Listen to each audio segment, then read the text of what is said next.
One way to learn about culture is to study what people do. We can study what people do at work, their jobs and responsibilities. We'll learn even more by studying how people do their jobs. Just as important for learning about culture is what happens when people are not at work, what people do during their leisure time. We call these things hobbies, pastimes, or interests. If you're interested in learning about cultures, then you're in the right place. Today's English lesson introduces some of the most popular Italian pastimes. Lucy 语言家教 Welcome to Lucy Language Tutoring. I'm Scott, and this is Lucy. Real English. No textbooks, no classrooms. Today's lesson was produced in Taiwan's capital city of Taipei. Please listen to this recording while reading the lesson. Enjoy today's lesson. It's all coming right now from Lucy Language. Like Taiwanese, Italians love food, but the foods they love are a far cry from Taiwanese sausage, dumplings, or tofu. Close to every Italian guy's heart are cheese and olives. In Italy, these are not just food, they're pastimes. Perhaps this explains why Italy produces 25% of the world's supply of olive oil. Italians put olive oil on salad and eat it with fresh bread. Do Italians eat cheese every day? You bet. I'll introduce you to one Italian cheese, rather than a cheese that you are familiar with, like Parmigiano Reggiano. Let's get to know another very famous Italian cheese called Gorgonzola. Penne pasta and Gorgonzola are delicious together, and Italians everywhere enjoy eating it. And sometimes Gorgonzola is added to the top of pizza. Wine might not be the only way Italians wash down cheese and olives, but it is an Italian pastime. Italians don't just drink wine. They grow the grapes, produce the wine, and export it to thirsty people worldwide. More wine is made in Italy than any other place in the world.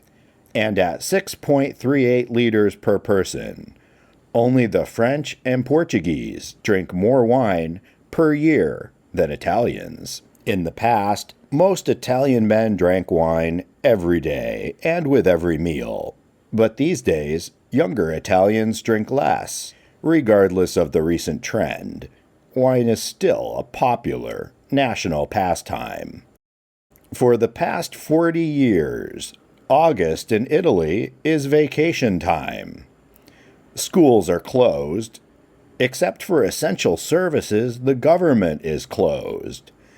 And for at least part of August, many businesses also shut down. One way or another, just about everybody participates in this Italian pastime, summer vacation. About 100 years ago, it became fashionable for Italians to have vacations near the coastline or on the beach. Italians thought that fresh sea air was healthful. So, what better place for an Italian summer vacation than the beach? Italy has 7,600 kilometers of coastline, compared to Taiwan's 1,500 kilometers. In fact, most all of Italy is coastline, and it's filled with some of the world's most beautiful beaches. Surfing, beach volleyball, and splashing in the waves are fun, but sunbathing is the most popular beach activity. A favorite Italian pastime is strolling. In the late afternoon, as the temperature drops, everybody heads out for a stroll along the streets. Besides fresh air and exercise, an evening stroll might be relaxing and uneventful, but not always. This is also a good time to catch up on news and gossip, either strolling with friends or meeting them as you walk.